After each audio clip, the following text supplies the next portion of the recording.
మీ business విస్తరించాలనుకుంటున్నారా? మార్చి 16-17 హైటెక్స్ లో franchise India biggest ఫ్రో expo. Chandrababu CM అవుతారా, మళ్ళీ జగనే సీఎం అవుతారా అనే ఇంటెన్షన్ కన్నా జనసేనాని పవన్ కళ్యాణ్ గెలుస్తారా, వైసీపీలో చేరిన ముద్రగడ పద్మనాభం గెలుస్తారా అనేది ఇప్పుడు హాట్ డిస్కషన్ అయింది. నిన్న వైసీపీ కండువా కప్పుకున్నారో లేదో గానీ ఈ రోజు నుంచే ముద్రగడ అటాక్ మొదలుపెట్టాడు. రాజకీయాల్లో మొల్తాడు లేనివాడు ఇప్పుడు నాకు పాఠాలు చెప్తున్నాడు. అసలు మీరు చెప్పినట్టు నేను ఎందుకు రాజకీయం చేయాలి? నాకు చెప్పడానికి ఈయనెవరు? అసలు చంద్రబాబు 5 ఏళ్ల పాలనలో అసలు పవన్ ఎక్కడున్నాడు? కాపు జాతిని అవమానించినప్పుడు పవన్ ఎందుకు స్పందించలేదు?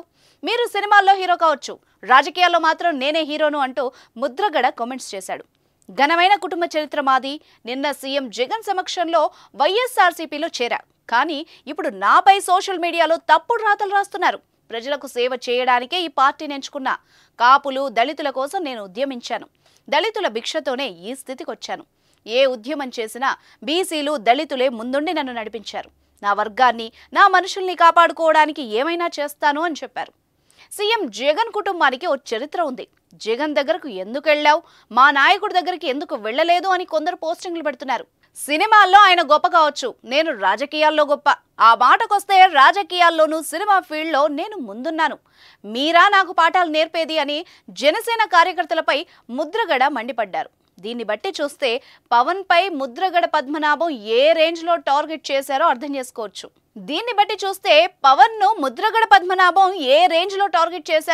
అర్థం చేసుకోవచ్చు.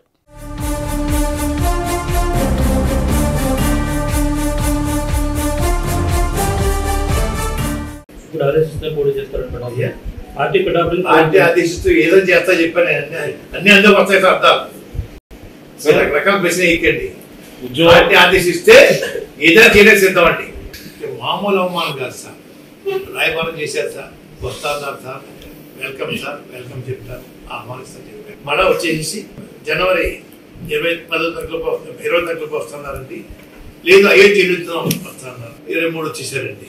24, 25 ఏమంటే మీకు నాకు ఉన్న స్నేహం చెడిపోవడం. 93లో సార్ 6,000 మందికి వంటలు ఇచ్చేస్తారు. నిన్న మొన్న స్నేహితులు కాదు సార్, నాకు ఆ సైకిల్ ర్యాలీకి 6,000 మంది పోయి వండించాడు సార్.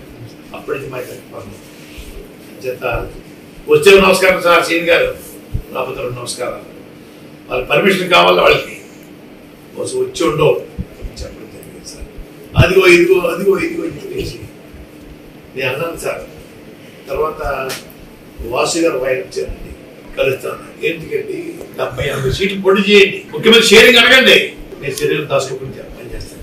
20 సీట్ల కోసం అన్నింటికీ ఆహ్వానిస్తారు. ఎందుకంటే దేనికోసం సేవ చేయాలా?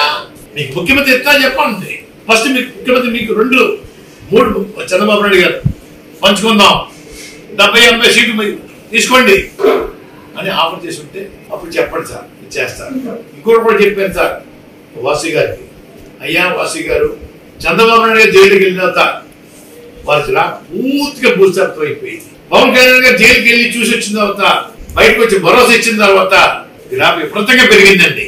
సుమన్ టీవీలో మీ పర్సనల్ అండ్ బిజినెస్ ప్రమోషన్స్ కోసం కింది నెంబర్కి కాంటాక్ట్ చేయండి.